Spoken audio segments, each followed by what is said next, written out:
Hello, I'm Sandra Gilman, Chairman of the American Theatre Wing. And I'm Doug Leeds, President. We welcome you to the American Theatre Wing's Working in the Theatre seminars. Every one of these programs covers a special topic in the art of theatre. Funding from the Annenberg Foundation and the Dorothy Strelson Foundation have allowed us to expand these forums. We want to thank them for their wonderful support. The Wing, with our partners, the League of American Theaters and Producers, is perhaps best known as the presenter of the Tony Awards, which recognize excellence on Broadway. However, the majority of our resources are devoted to educational programs to help young people enter the theater as a profession. And these seminars are just a small part of that. Each year we give scholarships to students and grants to New York not-for-profit theaters. In addition, we produce a weekly talk show on XM satellite radio called Downstage Center that is broadcast coast to coast. And our newest programs, Springboard NYC and the Theater Intern Group, provide educational and career development opportunities for people interested in a career in the theater. All our educational and media programs, including these seminars, are available free on demand from our website, www.americantheaterwing.org. We thank you for joining us. So without further ado, let's go learn more about working in the theater with today's distinguished panel featuring leaders of the off-Broadway community and our moderator, Thomas Cott.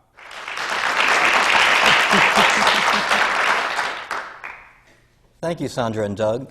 Our panels usually talk about Broadway, but today we're talking about Off-Broadway, which is in many ways a much more influential producer of new plays and musicals. For example, last year's Tony winners for Best Play and Best Musical came from Off-Broadway, I Am My Own Wife and Avenue Q, and 8 of the last 9 Pulitzer Prize winners for drama started Off-Broadway.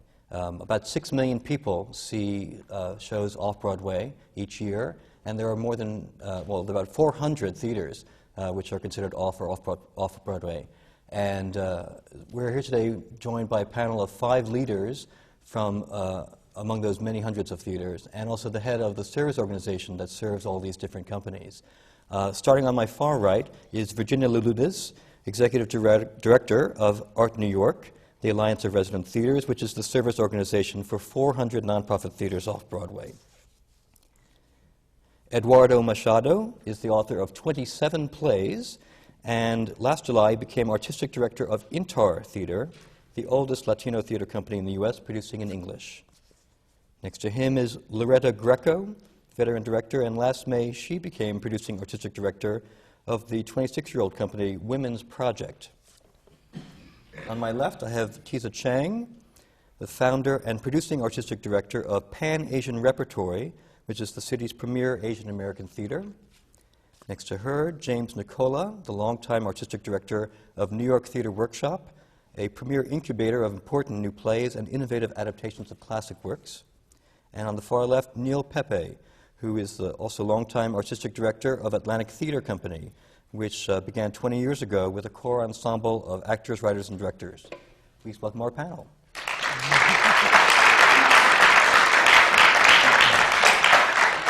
Now, because our panel is mostly artistic directors, we're going to talk a lot about creative matters today, but we also need to talk about the business side, and so I'd like to start with Ginny.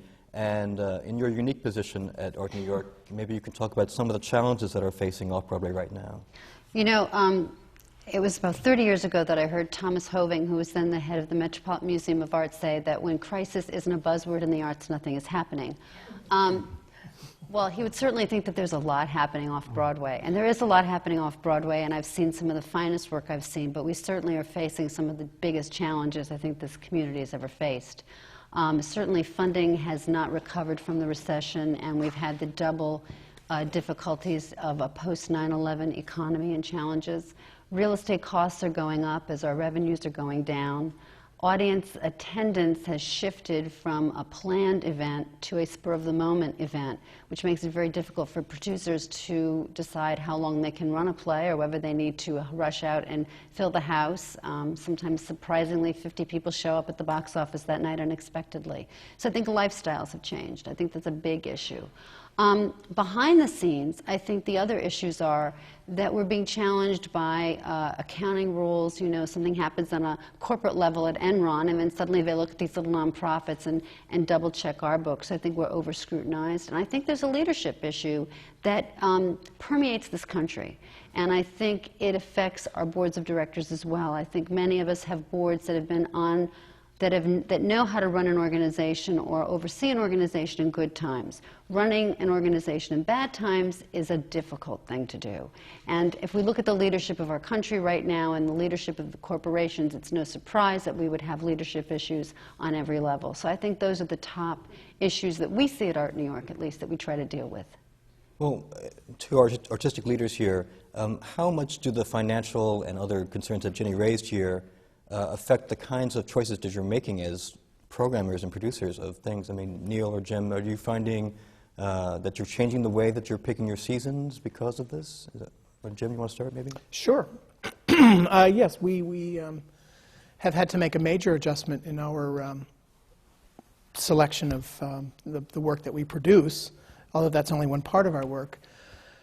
For the most part, we have proceeded over the years by first deciding these are the range of projects that we'd like to produce, and then put those together and then come up with a budget, and then figure out how to fund it. Now we're starting with this is what we think we have for funding, and then what are the projects that are going to fit into that. And I'm finding myself more and more in a position of having to say no to artists that are near and dear and you know, with lengthy relationships and collaborations. And I never thought I'd have to be in the position of being creative about how to say no. It's just not something that ever crossed my mind. Is that the same thing for you, Neil? Yeah, I mean, it's been a new thing. I mean, I don't know that it's all necessarily a negative because it forces you to think very specifically about the kind of programming you do. Yeah. But the hard part about it is you always want to be encouraging to younger artists. And there's a little bit of an event-oriented planning thing going on. And what I mean by that is you want to know that one show you have per year will be somewhat of an event, i.e., people will buy a lot of tickets to it. Whether it's a controversial show, something you think you're taking risks on, or it's a more straight-ahead show and you think it's more accessible, therefore more people will come. It's that balancing act. And again, sometimes I don't think it necessarily means that we would lean towards less risky work. It just means you have to think very specifically about the balance between what you program and where you're going to come out at the end of the year business-wise and finance-wise. Because 2 bad years and you're looking at you know, not being able to continue as an organization. So you really have to balance the two. Let's talk a little bit about how, what dollars we're talking about here. I mean, for example, on Broadway we hear millions and millions of dollars being thrown about for one production. But what does a typical production cost at one of your theaters? Can you... my theater, around $150,000. You do a play for $150,000? Yeah. And that's really cutting the line. You know, that's really without advertising money, really. You know, hoping that people will do stories, getting great press people like Richard Kornberg to work for you. So it's just really just making it. So, I mean, not to put you on the spot, but why does it cost you so much less than it does, say, on Broadway? I have a different deal with equity. I don't have full-page ads in the New York Times. I think those are the reasons, you know. Does it take some pressure off of you to be always creative? Oh, no, because $150,000 for my theater is the same as $5 million for the Schuberts. So, so the pressure is always on. And I think we have a double trouble or double gain, which is we're nonprofit theaters, which means we have to represent the people that we're being nonprofit for, both in what we pick and in having a ticket price so an audience can really come in, you know. A lot of the people that I would like to see in my theater really can barely afford a $10 ticket. So I think it's a double-edged sword for us in trying to figure out what to do, because we have a public duty that we also have to provide because we're not for profit. So I think it's tough decisions all the way around, you know, representing everybody you're supposed to represent and getting your audience to be able to come to see your show. Loretta, is the same thing true for you? This has been a really tricky time, and I think that Eduardo and I probably share some of similar stories in that we're taking over from a founder organization, and so growth and change and forward movement is imperative. And you know, I've inherited a place where the average production budget was about $70,000. So this year, the average is $200,000, which about $25,000 of that is for marketing. And it's been vital to me that what our mission about is inherent on the stage. And, but it is so tricky trying to figure out who is coming when. And what Ginny is talking about, people who don't want memberships, don't want subscriptions. And what I've also found is that we want an economically diverse audience as well. And we have all kinds of $10, $20, you know, pay what you can kind of things. But I also have found that everybody in the industry waits because they know they can get a free ticket. And I think it's a huge challenge for us. We're trying to look at the whole comp scenario and how to somehow find a kind of solidarity, because people know that if they wait long enough, they can get a free ticket. And we're looking at, Jane Ann Crum and I, my partner in crime, you know, we looked at very modest revenue forecasts. 50% of each house we thought would be full with a reduced price ticket, and we're doing about 40% of that. So it's devastating when the work on the stage, you're proud of it and you're getting a kind of critical response, and then you just don't know when people are going to come or if they're going to come. It's difficult. Tisa, now you started your company in 1977, I believe, and I'm curious to know if you've noticed a big shift from the days when you started to now. Well, Pan-Asian Rep specializes on Asian-themed plays, as you know, and musicals, which illuminate universal truths. So we have always had a very active exchange with international artists and with Asian playwrights whom we would bring here. And it has really gotten very difficult now. Of course, not only escalating costs, you know, but the world situation, the international situation at large, and how America is perceived. We do quite a bit of international touring at international festivals, and representing the United States. We were in Cuba, Havana, Cuba, with Rashomon a couple of years ago, and I think that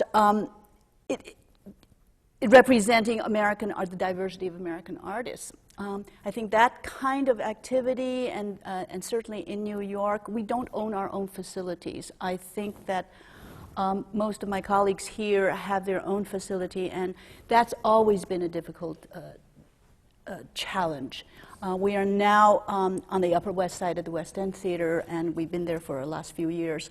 Having been booted out of St. Clements after 15 years. So that's been a very serious issue for us. But in terms of the artistic work that we've always, that we're best known for, which are the large historic epic plays, Shogun Macbeth, Cambodia Agonistes, which centered on the Cambodian Khmer Rouge years in the 70s and incorporated traditional Cambodian dance as well as 15 new songs. So that was another thing, Eduardo. You know, that's like the very rock bottom minimum budget, 150, because at the minute you do musicals, and I know INTAR has done musicals, and you bring in, I mean, there's musicians, and you've got dancers, and there's choreography, and then we've got these historic costuming, it just becomes very challenging, but it's so exciting, right?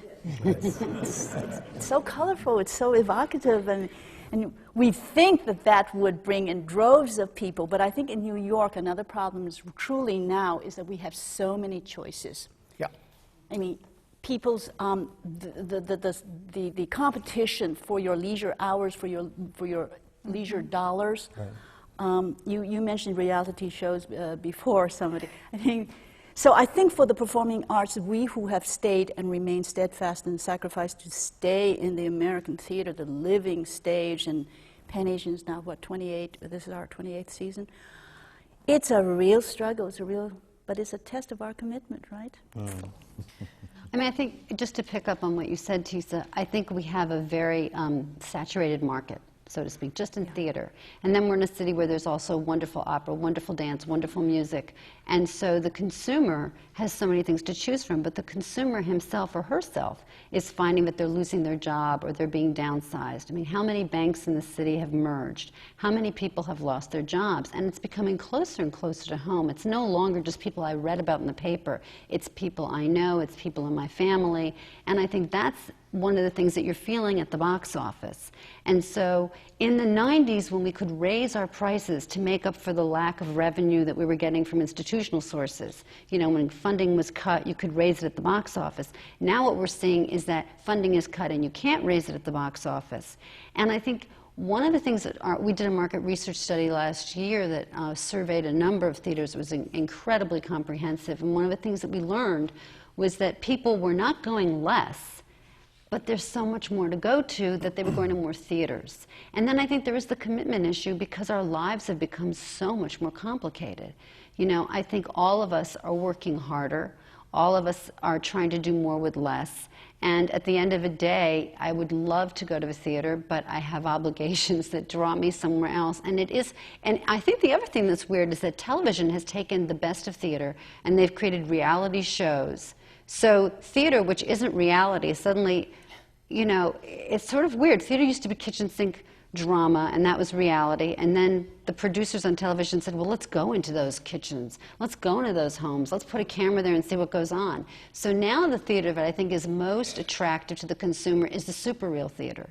The theater where you've got an epic theme. The theater where you've got something that really hits them at the heart. Whether it was Homebody Kabul because it was so timely, whether it was the powerful experience that I had watching Nolaja's son just talk about herself and feeling like I could relate to it, or whether it was a modern version of The Winter's Tale that actually sent me home in tears because it was about redemption, or whether it's the Woody Allen memory play that makes you think about, oh my God, all those dreams that we had as kids.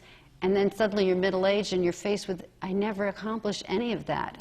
But I'm, you know, so I think we're asking all the right questions, and I think we're producing wonderful work, but the competition is just so great. I'm curious if you find that the artists that you work with are coming up with different, or responding to what Jenny's talking about differently, so that the plays and scripts that you're being submitted are different now because of that. I know that I don't write plays of 8 people anymore.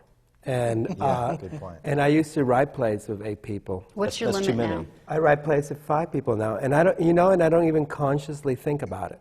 But I have noticed that the last 5 plays that I wrote have 5 people in it, you know, and I don't know, you know, and I don't know why. But I think a lot of it is because I know that I play with 8 people in it. I know that 6 is when you cross the line, you know, and so I think instinctively I knew that as a writer.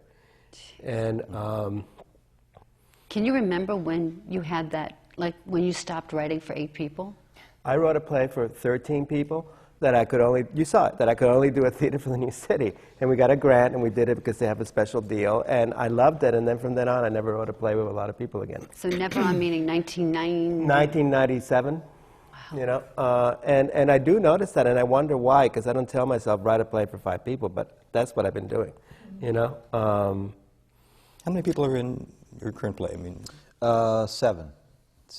Yeah. Is that typical for you guys? Yeah, it is. I mean, it's a funny thing because I think that's true. It's harder. You get submitted a play, and you see that there's 15 people, and you just check yourself for a second. But it hasn't. In our case, it hasn't necessarily. And I think in your case, you've done some fairly large cast plays as well. It doesn't. I always feel good work is good work. We did this play, The Cider House Rules, a few years back, and that was 23 people. And for a show that size in our theater is difficult. Now, that show sold a lot of tickets for us, and that was fantastic. We came close to breaking even on it. But it really depends on the work. It really depends on the piece. So it's hard in the commercial world. I think they'll just forget it. You know, it's just way too big. But it's an odd thing at our level. We're on a contract called a letter of agreement contract with Equity, which I'm sort of embarrassed about because it doesn't pay much to the actors at all. But the reason that we're on it is so that when we have, you know, because it's what we can afford, number one, and also that hopefully when we get a play that has 15, we're going to do the Cherry Orchard this spring, and that has 15 people in it. And so hopefully we can do that and afford it. And presumably the reason the actors do this is because it's a limited run and Yeah. they get to do things they wouldn't otherwise get to do. Yeah, well, which is a whole other discussion about getting actors to commit to a certain amount of time. But I have to say that the odd thing, I haven't been on the other side until July. The odd thing that writers talk about all the time is there's enough money to do Shakespeare, but there's never really, hardly ever, enough money to do a play by a new American playwright with lots of people in it anywhere. And whether it's good or not. I think that has a lot to do with the familiarity of the playwright, of the writer, and so there's producers have to work a little harder to market and communicate new work. Right. But you're absolutely right. There's no excuse. I sort of feel guilty that we're talking about money so much because we're not-for-profit theaters. And I think maybe the thing that you implied that I think we need to kind of clearly state is that our value of success and how we define success isn't just did we break even at the box office. We're sort of forced that way because of the economics and the fact that we pay people and we want to continue to meet payroll and pay ourselves and continue. And it's this balance that I think is very hard for the not-for-profit producers. And at the same time, I think you define success, each of us probably would define success for organizations somewhat differently. You know, Loretta said we raised the budget, we want to push the edge of the envelope, and yet you have to make sure that that envelope has some money in it. Yeah. Yeah. Yeah. Yeah. And I mean, you asked a question about how can we do this for this little, for 150, for 200, for 400, whatever it is. And it's about human resources, too, at our level. I mean, it is about our contracts, and it is about the extraordinary spirit of these artists that come and give all that they can for $400 a week. And it's about our production people who are making it look like $1 million when it's, 50 cents. I decided to become the artistic director of INTAR. It was not something that I wanted because I did a play there. And doing the play there with very little money was the experience of my life because it was everything I ever wanted a play to be. And the audience response was everything I ever wanted an audience to be. It was people from everywhere coming to see my play, and they told each other about it because we did not have money to advertise. And I thought, well, God, a place like this has to survive. So I got to figure out a way to get it to survive because it's the best experience I've ever had, And all our contracts actually pay pension and health, which is a real big boon for unemployment. So, I mean, we really protect the actors in that way. But I think that, our theaters also represent the diversity in the city in terms of choices and in terms of the kind of work that can be seen and the kind of artists that we can attract and that utilize. Pan Asian has always had a senior artist resident ensemble. So we're very, very close to many of our veteran artists who have grown with the company for 15, 20 years, and they now teach or write. I mean, they grow and expand their skills. So I feel that that is an extraordinary relationship and a boon that we're providing. And that is such an opportunity for growth for them as artists. I would hope that we exist, and we continue to exist for all the right reasons. Yeah. I think that's right. I think that's right. And despite all this talk about money, I do believe that everybody here puts the art first. I really do. And I think in terms of what Ginny was saying about articulating the difference between not-for-profit and for-profit or the movie business is, our final goal is not always, it's got to meet the bottom line budget-wise and all that stuff. I think our final goal is about the work, the artist, supporting the artist, telling great stories, and we'll do whatever we can on our end to be responsible about how we get the money to them and surviving. But it's been refreshing to me after 14 years being an artistic director to realize that I'm coming to work just with the sole goal of telling great stories, and that everything that I do, fundraising, marketing, is about supporting that story as opposed to, oh my God, is it going to bring in 18 million its opening weekend? Because I don't care, there's many shows that we go into knowing, you know what, there's a good possibility the critics won't like it, And there's a good possibility some audience members might like it. But if I can stand there during previews, before the critics come, and say, not only do I believe in the story of the show, but I believe in how we produced it, then I'm happy. And I think the organization should be happy too. But there's nothing wrong with an artistic success that has a longer life. I mean, you've had a show that moved to Broadway, you've had several shows that moved to Broadway.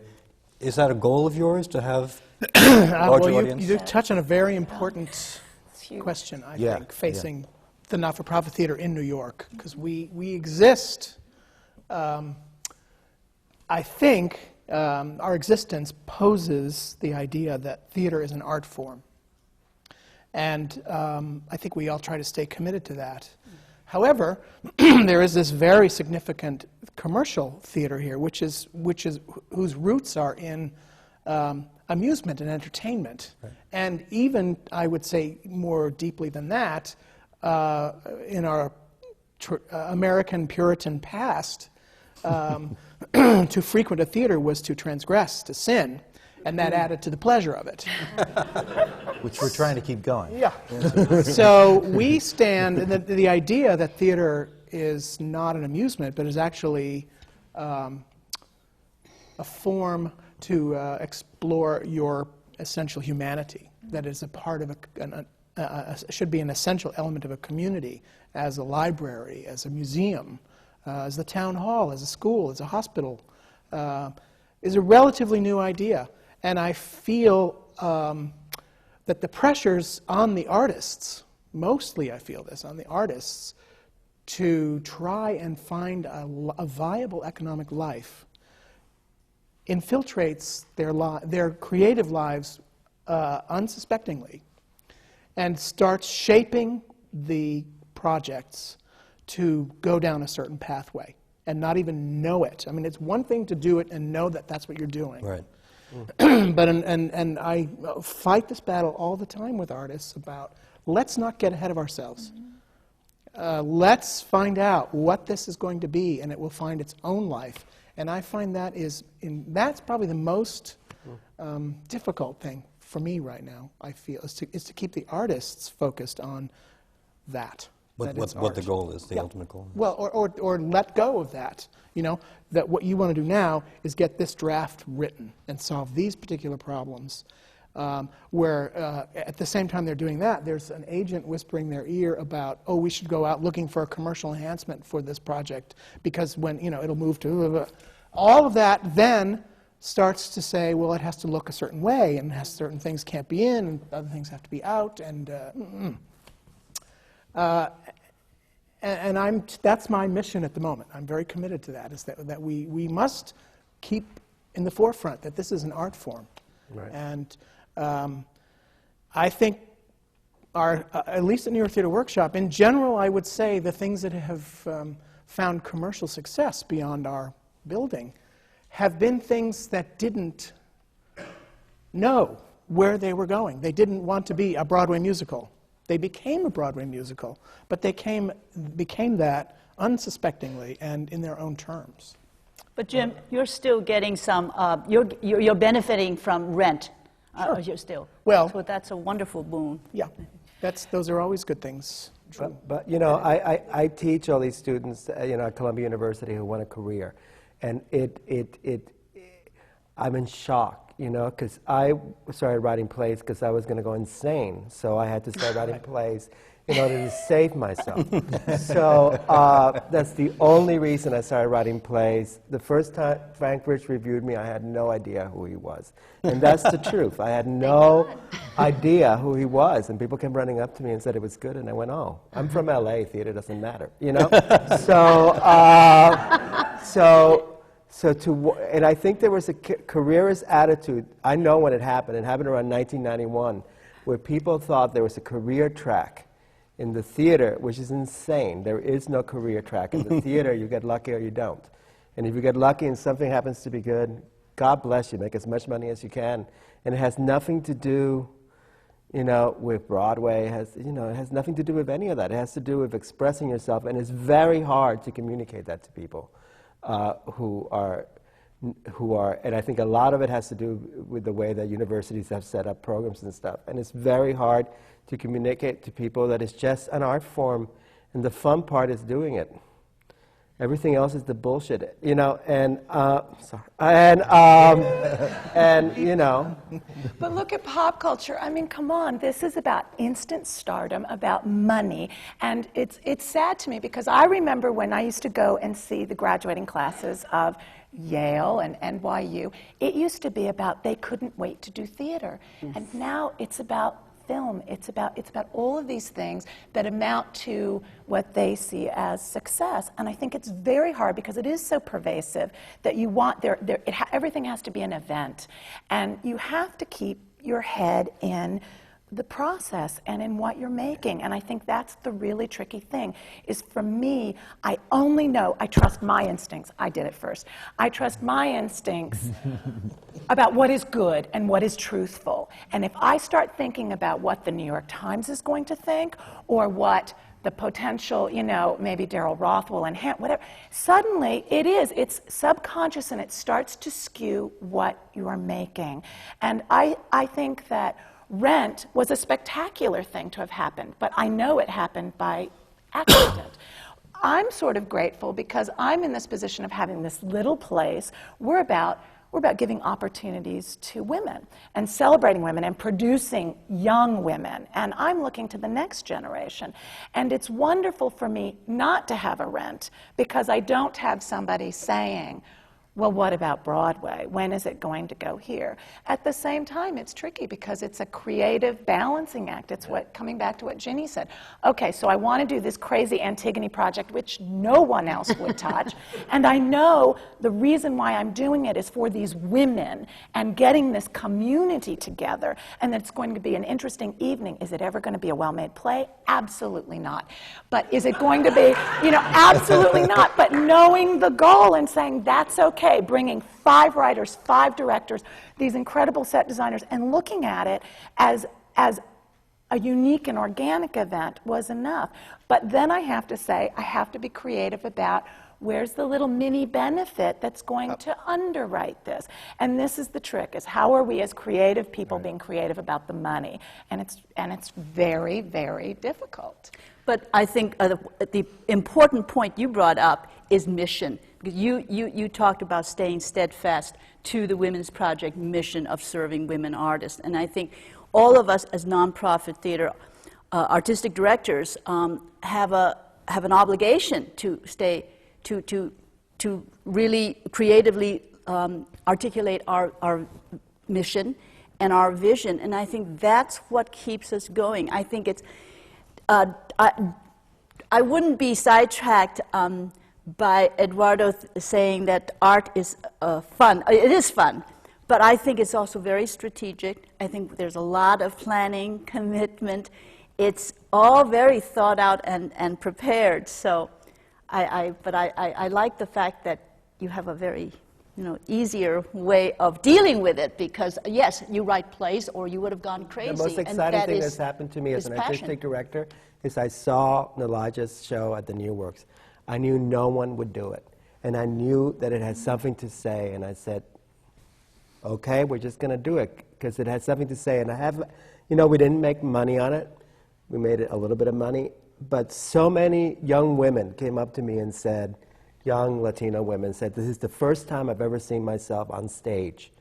And I loved it. And they're hustling to get us money from their friends and stuff. I mean, they really did love it. They really... Is that the cook? No, this was Elijah's play. And they really, Blues for a Gray Son, they really connected to it. They really saw themselves in it. And are hanging around the theater, you know. When we have a reading, they all show up, you know. And that's, I think, why you want to be in a nonprofit theater, to give these people their voice, you know. Yeah, I mean, there's a lot of words like community, but it's interesting, this thing of mission, because, and what Loretta was saying about process, because I think so much, at least for me, in looking at a play, when you're looking to well, what are you looking for? You're looking for the writer's honest voice. You're looking for some sort of truth. And like Eduardo's saying, if you find a certain truth, it's going to reach a certain community. And so part of what we do, too, is try to figure out how to reach that community, how to reach out to that community, cultivate that community, which I'm just discovering now, because I used to sit in my office and sort of sequester myself off from not only too much of our surrounding community, but too much of the actual audience members who are coming. The more we've started reaching out, the more I'm finding there's support for stuff that is non-traditional. But I still think it's an interesting balance, because the irony of all of this, if we're concentrated on process, is I find sometimes that the commercial producers are tapping my shoulder for the non-traditional stuff. Because they're looking downtown, they're looking for the stuff that's, you know, hot and new and cutting edge, and that they're not necessarily always looking to me for something that they would find themselves anyways, because people are going to send them, you know, very straightforward commercial stuff. So it's kind of an interesting balancing act with all of that. But I think we are here to stay committed to process. We are here to stay committed to the truth of what the writers are trying to bring. And was it Arthur Miller or some famous playwright said recently that there should be more mediocre theater in New York? And it's an odd thing to say, but I think what was meant by it is it can't just be a situation where the play is perfect or it's not done.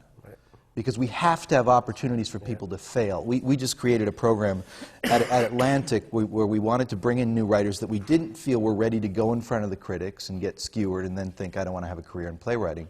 So we put together this program where we would fully produce their shows, not let critics in, run them for 3 weeks, and then see how they were. And it's been working very nicely so that they get a chance to see their work put up and not be caught in this development hell of just doing endless readings and everything.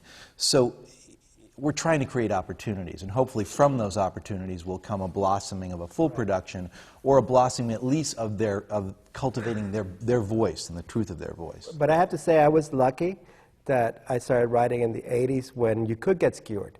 And part of being a playwright is getting skewered and saying, hey, I'm a playwright. Yeah. This has no meaning to who I am. Let's keep going. You know, I think that's when you actually really become a writer, because if it's all success, if we're all going for success, then there's no future, you know? And unfortunately, not any of us here, but unfortunately, a lot of the nonprofit theaters that have a lot of money are either completely Eurocentric or only interested in a hit. So I don't understand why they're nonprofit. So, and I think if those people did their job just a little bit better and didn't do just revivals and revivals and revivals, or English shows and English shows and English shows, that we wouldn't have such a big job. And I think one of the reasons why we have such a big job, because these people that get huge public money are not interested in serving the public. And I think that's a problem in nonprofit theater that happened like 15 years ago, and now it's just a monster all over the country, you know, and so it makes our burden so much bigger. Let really. me ask you a question to everybody. Yeah. If you didn't have to charge for ticket prices, would you just open your theater up to everyone to see it for free? I mean, if generating earned income was not a factor. I would. Why wouldn't you? Why wouldn't Well, you? some people say that there's an investment of the person. There's the perception that there's no value, and there is value to our rigor and the miracles that happen on our stage. It's worth something. And also, you're saying I'm supporting this by giving your money. That's a very capitalist idea. I mean, you know, there's lots of art I think the big you know, question that I think about a lot is,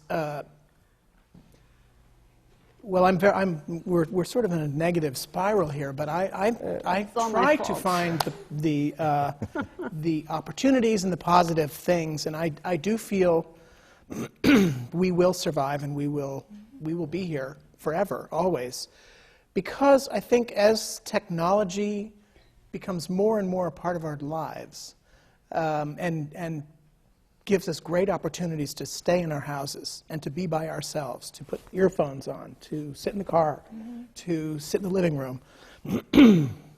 Something that I learned the first performance at the workshop after September 11th. We had that first performance, the house was packed, and I stood in the back of the theater, and oddly enough, what happened to me, and this was not intended, it happened, and I was able to observe it, I was watching the audience, and the miracle that I saw happening was that there was this group of people who had come to this room with this particular intent to see this play. They didn't know each other. They all sat, anonymously together, and they all together collectively were able to be quiet when the lights went down, to laugh together at these particular moments, to do this at the end. They all followed a series of cues of behavior together, but unconsciously. And I think that experience, that communal experience of unconscious togetherness, is a vital human thing. And as we isolate ourselves, we lose those opportunities. Theater presents an immense opportunity for that. Absolutely. The end of the night, as the audience was walking out, so many people walked up to me and said, "Thank you for doing this. We really needed this." And they said it didn't matter what the play was. We needed to be in this room together. And I think that is why we're going to survive. And that is our argument to make to our community. And I think as much as we talk about earned income, enhancement money, all of that, about where do we get the resources to do what we believe in, I think what we really need to be thinking about is how do we get our communities, the various communities that we are a part of, to value us and value our work. And that doesn't necessarily mean money. It means something deeper, I think. Well, you bring up an interesting idea, which is that it's not just producing a play. You're creating a company, an institution, an ongoing community that has the ability to fail or to succeed. But you need to think in terms of long term. You can't think of just, will this play do well or not? Right. Well, my earliest aspirations as a child were to be a minister in the Baptist church. How'd that work out for you? Well, I kind of been doing it. Maybe not so literally. Some special way. I really do think that's what my job is that it's an institution that is enduring, and that my job is to make sure that the people that choose to come into my little living room have a very fruitful, engaged conversation with some very powerful voices from that stage. Yeah, because I think I think Jim's point is well taken, and it's a positive spin on it, which I think people tend not to take the positive spin on it, which is people do crave this. I mean, I think people do crave community. They crave it through theater, they crave it through religion, they crave it through many different art forms. But this particular art form is a wonderful art form to bring people together. The question is, how do we expose them to it? And how do we continue to cultivate an attitude of, this is a special thing coming together, and we are going to present writers and actors and designers who have the bravery to put the truth out there.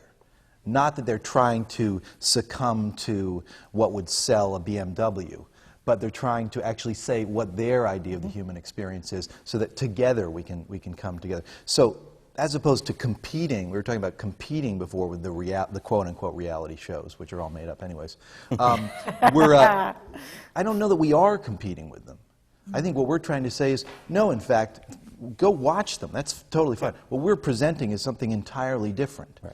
And we think it's somewhat incredible, and that's why we've spent all our many years not making enough money and doing this. But the reason we have is because, I think like Eduardo said, is we're going to fail many times, and that's just any artist's journey, but it's an incredible thing when you succeed in little ways, and that you're doing it together with this live group of people, and it changes every night. It's not like film where it's on celluloid and it's done. And I think that is underrated. That's why everybody should come to the theater. You know, that's what's exciting about it. To answer her question, which we haven't answered, in a theater that the government really gave you enough money and it was free, I don't think people don't appreciate it. Theater in Cuba costs 10 cents, and it's full all the time, and people appreciate it, and it speaks to them. When I was a kid, I went to thank God for the Inner City Cultural Center. I don't know how they got me there, but they got me there on a bus, and my family couldn't afford plays, and I saw Marx Brothers play and West Side Story. And thank God, thank God. I mean, I don't know, I would have been a TV repairman.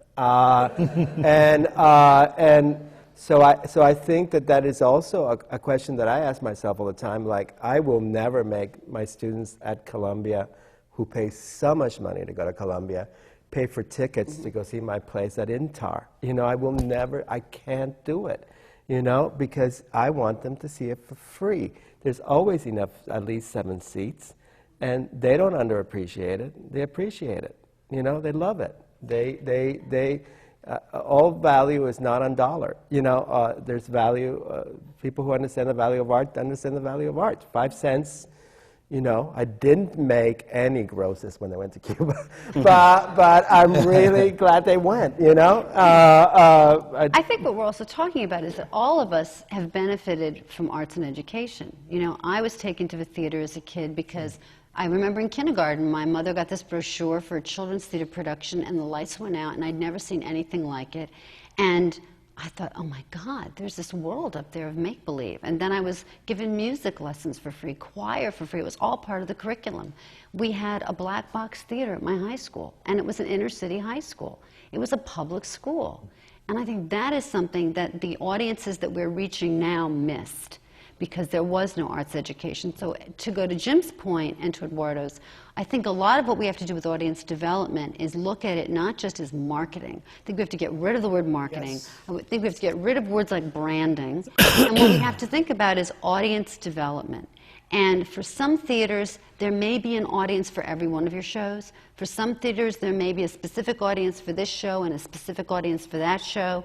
And I think that the effort that we put into marketing or audience development, I have to get myself to change the word. The amount of time one spends on audience development should at least equal the journey that you take with a production. And I often ask people, does your audience development person sit in the production meeting? And they say no. And when I worked years ago at Manhattan Theater Club, I sat in a production meeting, and I thought, why am I sitting in a production meeting? Well, it was so I would understand about the sets and the costume and lighting and be able to interpret what this show is about and be able to reach out to the appropriate audiences. And the shows, when I talk about this with people, it is very interesting. I either get a, wow, what a great idea, or I just can't afford to do that. And I think one of the mistakes that our industry is making is that we're trying to use the old methods for a new age. We can no longer respond. That's not just the theater, that's American enterprise. Absolutely, absolutely. I mean, we can't count on reviews. I was actually at a meeting where somebody said that an ad agency told them ads no longer sell tickets. And I thought, well, how brave of an ad agency to say that, because they're basically putting themselves out of business. So I said, well, then why would one take out an ad? They're so expensive. And they said, just for visibility and exposure. And I thought, well, there's a million other ways called word of mouth. What you had with the Latino women coming up to you was word of mouth. And every survey that's ever been done on audience development says the #1 thing that works is word of mouth. And if we could find a way to reach the right people to come to rehearsals. You know, the other thing that I once read was that sports writers get to go and watch baseball practice or football practice. They get to go in the locker room. What would happen? And I'm not a director, and I'm not an artistic person, so I can ask this question rather naively. If you opened your rehearsal studios for an hour to people who wanted to come, what would happen? Well, I think you're talking about a synergy within the community. I think that is very, very much alive within, certainly at Pan Asian, where so many of our works speak to specific diverse Asian communities, Chinese, Japanese, Southeast Asian, and Korean, and we reflect very often their concerns, their lives, their histories, assimilation, immigration. I think their concerns on our stage, that immediately is another factor that to get them really engaged. And they will be engaged beyond just seeing a performance. Right. They're engaged, and they will come and volunteer. They will become donors. They will become spokesmen for us, perhaps join the board.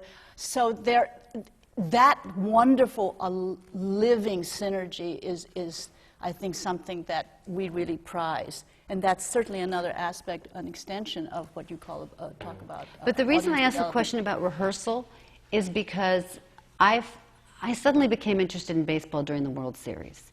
And I was reading these articles about the way somebody would pitch or the way somebody would catch. And I thought, that sports writer obviously has watched this guy, not just in a game, but in rehearsals. And so I wondered, especially when you're doing developmental new work, when you're doing developmental, like if you were doing the Antigone project and you had let reporters in, I know that's scary, to see how you chose these 5 women, how you chose your cast, I wonder if the writing about that piece would change. Well, inevitably, but I think you're using the sports metaphor, and it's interesting because the thing about sports and American sports is that there are a million entry points, and I think that it is something that is ingrained in our culture. It's a family thing. It's at the schools. It has been demystified. There's behind the scenes on every front, and so there is something about when little Johnny gets to be 5 or little Jill gets to be 6, they're playing soccer, they're playing football.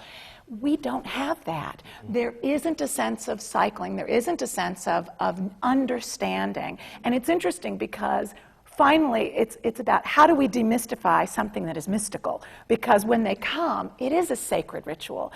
But I think that we don't have sports has a feeder system that is innate. As does television. People will pay. I mean, if I could get the cost of 1 Super Bowl ticket, you know what I mean? Unbelievable cost for parking, for the tickets, for the food. But they do it because it's part of the American psyche. It's part of their ritual. And it's on their cereal box. It's everywhere. We are still thought of, I think, in many ways, as sort of like the opera, like you have to dress up, like it's for people who have only lots of money.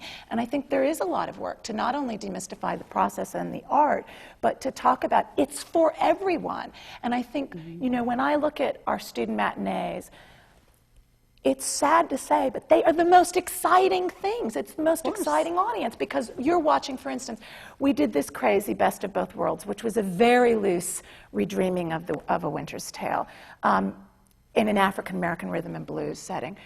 To watch a culturally diverse, economically diverse group of kids, absolutely silent, just in awe of the ritual, and then at other times hooting and hollering.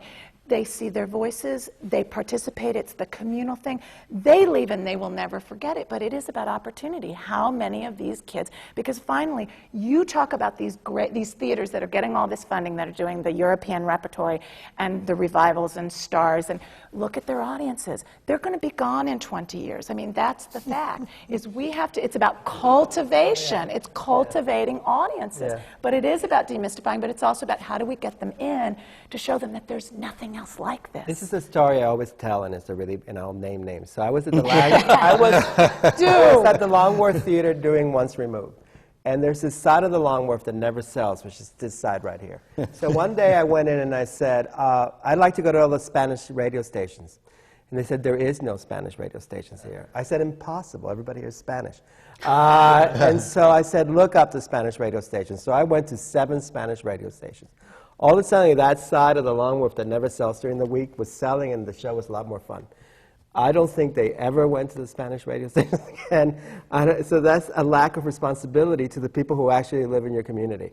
That's all that it is, and wanting to do it the same old way all the time because you don't want to reach out. Well, you raised an interesting question, though. You talked about having $25,000 for marketing, or someone did, and limited human resources to do what you do. How do you break out of your niche, so to speak? I stood in front of the Quick Take line and handed out flyers for the last 2 shows, and in front of Whoopi's show, because I figured that one-woman shows people would be interesting. I did it. I mean, how? You just go, you do it, you know? You find the time, you do it. I can't afford to add in time. So you should go on more radio shows. You know, I mean, you know, that's what you do. You just go out and you go, I really believe in this. You got to really believe in it. So I'm willing to go to the mat because I really believe in this, even though I'm at a point in my life where I really don't have to do this.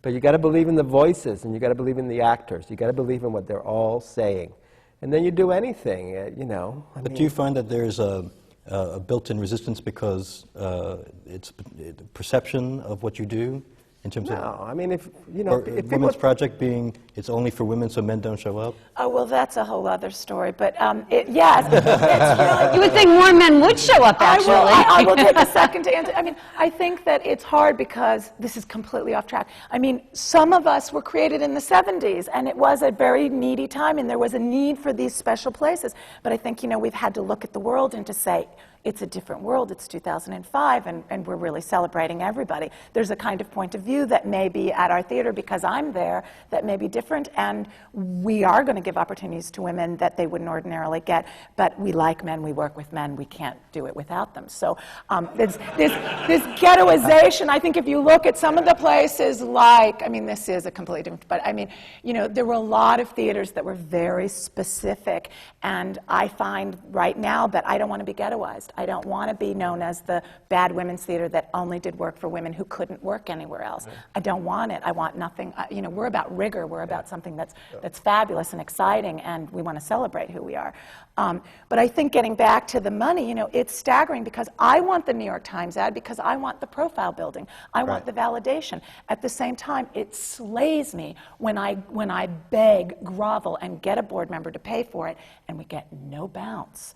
And it's a whole new world, though. It's interesting because it is about seed planting, but we did the flyers at TKTS, and it worked. Yeah. But we're also looking at the whole electronic world. I mean, email, most of our marketing right now is about blasts. The most. And it works. Yeah. You know? And I also think doing more surround events, Woody King had a huge hit this summer called Waiting to End Hell, which was a male version of Waiting to Exhale.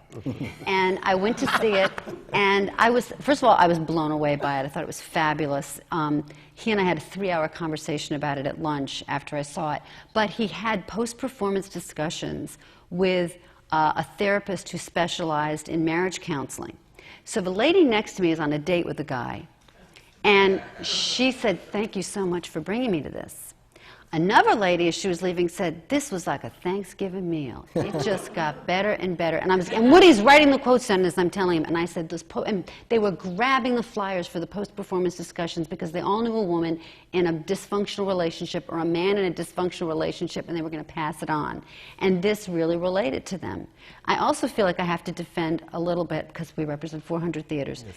I do think that the larger theaters are reaching out. And, you know, when you have an all-Asian cast of Pacific Overtures on Broadway, you cannot look at that and just walk away and say they're doing only European, Eurocentric work. That was a bold move. By Stephen Son, but B.D. Wong made a point. I was there on opening night when he made this beautiful speech and acknowledged the 9 actors who were making their Broadway debut. 9 Asian actors making their Broadway debut, and he was in tears. And it was directed by a director from Japan who was young, and it's a step. Right. You know, I mean, God knows Lincoln Center Theater brought over shows from South Africa. You know, Manhattan Theater Club did an all-black version of The Seagull, or was it The Cherry Orchard? I always get the Seagull. The Seagull.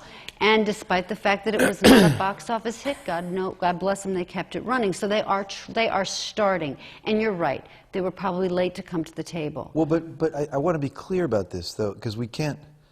I mean, are we holding, what standard are we holding all these people to? Because it really comes down to mission. Right. I mean, we can all have our idea of what theater, quote unquote, should be in the abstract, and it's PC, or it's this, or it's that, or it's representing this. If these theaters are following their mission, power to them. You know, they're following their mission, that's great. This is what they set out to do, this is what's happening. Which I think is just an important thing to bring up, because it's not. Otherwise, then we're all going to look around and saying, well, you're not doing enough women's play. It doesn't seem to be about women to me. If you're following your mission, fantastic. You know, that's great. So I don't want to sort of go out and say, hey, they're not holding themselves to a standard that is. No, and I think they're following their mission, and at the same time realizing that the world is changing and that the audience composition of this, the demographic composition of the city is changing, saying we can be a little braver in our casting. Let's talk about that. How do people feel about non-traditional casting? Is that something, I mean, I'm sure you must have an opinion about that, Tisa? I think it really depends on the play. It really depends on the work. Mm-hmm. Classics, of course, are easier to use actors where race and gender is not germane. I think for our productions, that if it is very much centered in a world that we want to illuminate authentically, that certainly if it's about Cambodia, I think that would be, and the characters are all Cambodians, I think it would be very hard to cast any actor who is not Asian or can portray the character. So I think that's a really slippery slope. And I'm not a real advocate, because I think it's, as Neil said, we don't have to be all things to all people all the time. We can't and we don't want to. We have to remain true to our missions, selective. We have very specific and very different and unique artistic concepts and approaches and operating styles. So I think it is just simply what the work demands. Well, I think it's interesting in our process of casting. In my time doing this, what has emerged is that almost with the exceptions you talk about, where there are specific things to be achieved in the script, but in general we start with any actors can play these roles, and we bring in actors of all different backgrounds. Yeah, and that has happened, and there's often a lot of discussion around that. And I think this is an interesting reflection of contemporary life, is that this is where we are, and that we do find with our audiences that we are learning a new etiquette that will become unconscious about when we're supposed to notice the race of a person or not. And it's been very interesting to work with directors from other countries who have different ethnic and cultural situations and their perception of American culture. And for the most part, even the most enlightened and progressive people are very retrograde about this issue. Yes, scared about the implications. Yeah, yes, and or scared about of doing the wrong thing, or being Right. perceived to have been insensitive. And usually it means a lot less, because then you get down the process and you've done non-traditional casting, whatever, everything's fine. The audience will accept Absolutely. it. You know, but when you're in there, you're like, oh my God, is it a statement we want to make? If we put, you know, an African American in that role, an Asian in this, whatever it is it? And then you just get up to the people, you know, and they're either good actors or not, or they're succeeding or not. That's, you know. I think that's one of the exciting things about contemporary theater, is that we are in the process of its inventing itself again. So you think that audiences are more open to experimentation, provocative subject matter, non-traditional casting, all that stuff? I think for most people it's not even an issue, at least where I am. Well, we're lucky. Look at the world we live in. Yeah. You know, it's reflecting This is New York. what the I mean, streets this look is- like. I mean, this is it. I mean, finally, I hate all the titles, you know, that Yeah. it is about sort of embracing a pool of actors that are extraordinary of all walks of life and who comes to the table with the most skills and the most excitement. It's thrilling, but I think we're stretching audiences, but I think it's a lot easier for us here because this is our world. You talk about labels, and I wonder if you guys think about this, being called Off-Broadway is always referential to some other community. Is that a label you don't like to use, or do you, I mean, does it bother you that you're seen as somehow different than Broadway, that you're always in comparison to? I'm just kind of proud of it. I like it. It's a I badge like of it. I mean, honor. it's just a little bit bad boy or bad girl, you know? Yeah, which I Badge think of is kind Well, of good. that's the positive of it, I suppose. Yeah. I do find it, I struggle with that, because it does put you in a frame. Right. It does put you in a frame of reference, which, as I said earlier, I'm trying to push us out of. But would you rather be, apropos to Tom's question, would you rather be considered a Broadway theater? I would rather be not considered Broadway, off-Broadway. I'd like to Be just your be a own, theater. exactly, yeah, your own thing. Right. I also have a question on this track of how theater is changing and emerging. I wonder if any of you, have been observing what is happening with language in plays. How, and in my mind, it reflects what's happening to the language we speak and read and write. That generally plays are becoming shorter.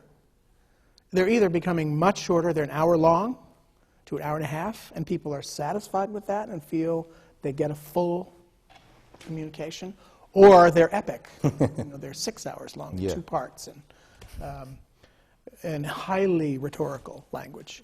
Is that because people's shorter attention spans? Is that why you think? Well, I think it's my theory is that we in the stories that we're hearing, we have heard many stories many times in different variations in books, television. We're just so communicated at that we are ahead, particularly when you read or go to a play from another century.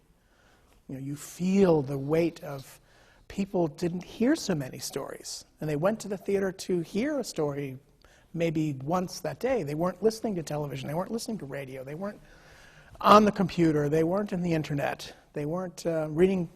I read 3 newspapers and 2, 3, 4 magazines a week. I mean, there's a lot that we are taking in, so we are educated.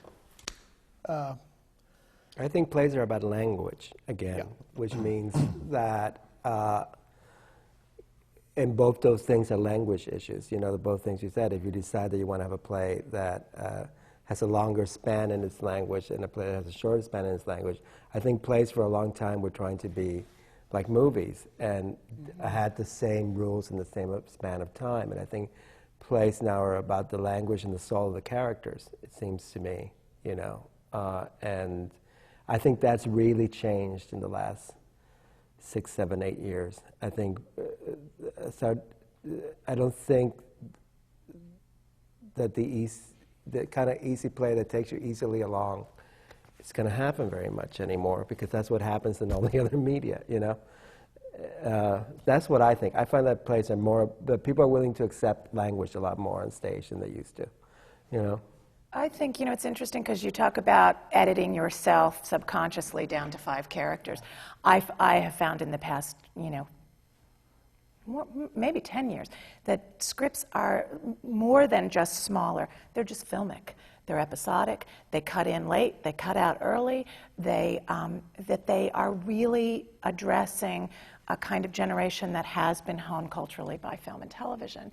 And for me, I think it helps because when that exciting piece lands on your desk, you recognize it. And I do think that we're a place for language, but I think more than that, we're a place for ideas.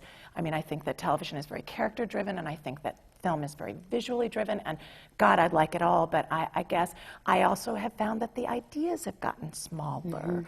And I think that may be why so many of us are looking back to the classics and redreaming them, because there were ideas, there were real stories issues were bigger. being wrestled with. The stories were bigger because an aspect of 20th century art was minimalism, Yes. and a lot of mid-20th century writing in the theater took one little event in a Shakespeare play and made a full-length play out of it, sort of really delved into it. Well, wait a minute. I know a lot of playwrights that are writing about big ideas, and they're getting done in Germany and England. I know American playwrights that are writing about big ideas that are not getting done by American theaters because their ideas are radical and might insult the subsequent audience that's going to it. So I don't think that that's the case. I actually find that playwrights are writing very political plays and find that they have no place here, so they're going somewhere else to do them. I mean, that's really, and that people are afraid of the big ideas because the big ideas are radical, and that's what I really have found, that playwriting switch from like sort of the word play, sort of like what Eric Overmyer used to do. It switched about 7 years ago, and it became about content, much more. I mean, it's interesting. But people are afraid of content. People just are afraid of content because content is not neat, it's irrational, and it's passionate, and that's scary. And also, it doesn't play well. Plays that read well don't play well. Plays are supposed to be done on stage with people talking. And a lot of times I think people forget that, including myself, and But it really depends on the plays we're talking about. I mean, because I totally agree about the language thing. We did these new adaptations of Ian Esco's The Bald Soprano and The Lesson, and they played, Tina Howe did these adaptations, and they played like gangbusters, because it was all about the breakdown of language, people saying all of these absurd words, and then what they were doing was just not in sync, and that seemed to me incredibly timely for right now, in terms of what I was hearing on the TV versus what was actually happening, but also, like you said, very theatrical, very much written for the theater, language, but also thematically had content, had big ideas. Now we can go to political plays and say, well, what's the definition of a big play? What was that David Hare play that was all about the Bush administration? Stuff Happens. Stuff Happens. Right, and that's apparently not coming over. It's just a question of how we define this stuff. I mean, you know, Loretta's idea of a big content play and your idea of a big content play may be different. We may decide we want to do something Brechtian and break the fourth wall and preach to the audience or whatever. Or we may decide that something very naturalistic is big ideas. The thing that I did want to say, just sort of winding it back around to audiences, is I find we underestimate how smart the audience is. And that comes from this generation of businessmen in Hollywood thinking we need to pander and explain everything to the audience, where I find if you do a play that is well written and is truthful and well produced, the audience, and you treat the audience with respect, the 150 or 500 people out there, you know, are going to be as smart or smarter than you, and if you treat them with respect, they'll sit up and listen, and if you give them a full meal, they'll appreciate it. If you start pandering to them, then they know early on, oh, this is the kind of meal I'm going to get, and I'll just sit back and be spoon-fed. If you say, no, I'm going to challenge you, and you're going to be entertained by it. We're doing this Mammoth play, Romance, right now, which is very irreverent, and it's a farce, and skewers everything, but also doesn't pander, as far as I'm concerned. And the audiences are wanting to listen and have fun with it. So it's funny as we talk about it, because I agree, I think we've got something unique about what we're doing in the theater and presenting content and presenting language. But again, it's hard to define in a general sense. I wrote this very slight little play that I thought was a very nice, slight little two-character play. I received a letter from a theater saying, well, the first half of the letter was saying how much it was like Strindberg, and I was going like, Strindberg would roll over dead if you thought this was like Strindberg. And maybe you're underestimating Strindberg. But, you know, and then I thought, well, you're not going to turn down Strindberg, are you? And in fact, yes. And in fact, yes, they were going to turn down Strindberg. So the first half of the letter had nothing to do with the second half of the letter, and you've been in the business for 22 years, and you go, you got to be kidding. If you think that's the letter you're going to send me, you got to be really kidding. And and then from the same theater, my colleague Kelly Stewart received a letter saying how great and political her play was. So she was assuming, but she knew about my letter, that it was going to get done. And then at the end it said, but we're not going to do anything that's this political. We're just not going to do it. And so you're saying you're turning down something great. You're not even going to do a reading of something great that only has 2 characters or 4 characters in it. I think that that's what writers that are trying to push the envelope actually feel all the time. I'm wondering, you know? If, as working artists, which most of you are, if you find that changes the way that you treat the artists that you work with in terms of like writing rejection letters or dealing with writers or directors. Or No, I hope to talk to everybody that submits the play to me. I mean, I hope, you know, but you find yourself not being able to do it all the time. You know, I hope that I can tell. No, you know what? The people that I'm not interested in, I've decided that I'm just going to say I'm not interested in you. Good luck somewhere else. It's just not for me, you know. That's a very honorable thing. You know, and the people that I'm interested in, that's all I ever wanted from anyone, was to say, well, you know, actually what it is we're not interested in you. And that's fine. Then you go to the next store and you go, are you interested in me? It's the halfway thing of, let's not insult you, but we don't want you, that I think artists can't handle. I think also what you're hearing is this fear of political play comes from the challenge of being a growing institution. And I think it's both a blessing and a curse to have an institution. It's a blessing because you theoretically have payroll and health care and maybe even a retirement plan and a staff. But the downside is you have more people to worry about, not just in your office, but the audience. And I remember reading Stuart Little's book called Enter Joe Papp. And he happened to be following Joe Papp around the year that A Chorus Line and Two Gentlemen of Verona, A Chorus Line was in development, I think, and Two Gentlemen had just moved. And he talked about how the hallways of the public had changed once a show had moved to Broadway, and that the stakes were higher. And it had become, even though before then they had the building, it was an institution, the feel of it was different. And I think it's a real challenge that all of you grapple with. I mean, even a service organization we've grown and we grapple with. And it is very difficult because art was not meant to be produced on a conveyor belt. It wasn't meant to be all things to all people. Right. And it wasn't meant to be something that everybody agreed with. You know, the Greeks used to do it as a form of religion. It was political.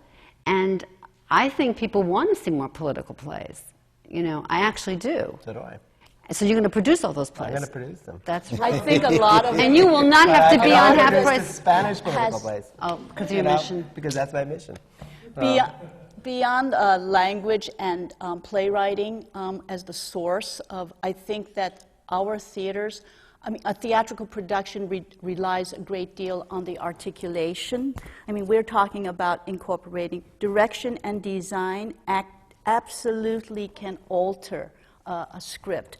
I mean, I think I would probably never direct a two-person play where people sit on chairs and talk to each other and expound. But because I really love the magic and the latitude that we can have with design and direction and music and poetry, and so the articulation of how something is evolved ultimately, I think that is so much more, and that's so much more what defines theater and theatrical production. And part of the way you choose things, I presume, is you see them as a director, you sort of imagine them being yeah, so I mean, I think that sometimes it starts, of course, with words and ideas, but I think ultimately what a successful production in our theaters, I think, try to present is this entire world, this magical world that suddenly, you know, you are transported to for 2 hours or an hour and 15 minutes, but dense yes. An hour and 15 minutes. Right? So. Jenny raised an interesting issue before about the idea of building an institution over time and the benefits and disadvantages that come with that. And I'm curious, especially people on my left here who have been artistic directors for a long time now at their companies, do you feel that there's should there be term limits? I mean, is there a time in? I know at Atlantic, for example, you do have to keep voting on. Yeah, I mean, we used to vote every year. Yeah. But so that's too hard. I don't think anybody wanted the job for a long time, so I think I, for a while, did it by default. And now I firmly believe that if I'm doing a job, they should doing a bad job, they should throw me out of the job. I really believe that because. But you as an artist, do you feel? God, I've been doing this for 15 years, whatever.